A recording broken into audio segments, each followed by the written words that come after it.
മലപ്പുറം ജില്ലയിലെ വളാഞ്ചേരി സ്വദേശി നിയാസ് കൊട്ടാരം സോഷ്യൽ മീഡിയ മുഖംമൂടി ധരിച്ച് സമൂഹത്തെ വെല്ലുവിളിച്ചിരുന്ന വ്ളോഗർ ഒടുവിൽ പോലീസിന്റെ പിടിയിലായി. നിരവധി ക്രിമിനൽ കേസുകളിൽ പ്രതിയായ ഇയാളെ എറണാകുളത്ത് നിന്നാണ് വളാഞ്ചേരി പോലീസ് അറസ്റ്റ് ചെയ്തത്. വളാഞ്ചേരി പോലീസ് സ്റ്റേഷൻ പരിധിയിലും ജില്ലയിലെ വിവിധ സ്റ്റേഷനുകളിലുമായി നിയാസിനെതിരെ നിരവധി കേസുകളുണ്ട്.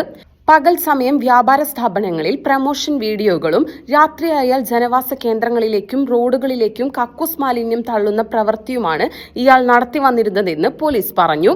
ഇൻസ്റ്റഗ്രാം വഴി ചെറുപ്പക്കാരെ ലഹരിയിലേക്കും അക്രമത്തിലേക്കും നയിക്കുന്ന വീഡിയോകൾ നിയാസ് പ്രചരിപ്പിച്ചതായി കണ്ടെത്തിയെന്നും പോലീസ് പറഞ്ഞു.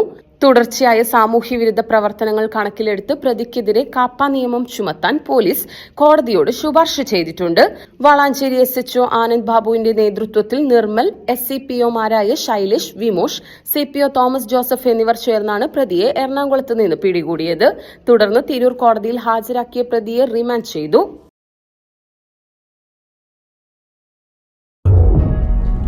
വിരലിന്റെ കാര്യത്തിലാണേലും യാത്രയുടെ കാര്യത്തിലാണേലും രണ്ടും മുറിഞ്ഞു പോകാതെ തുന്നിച്ചേർത്തത് കിംസ് അൽ ഷിഫയിലെ ഹാൻഡ് ആൻഡ് റിസ്റ്റ് സെന്ററാണ്. Hand and wrist centre, KIMS Al Shifa hospital, Perinthalmanna.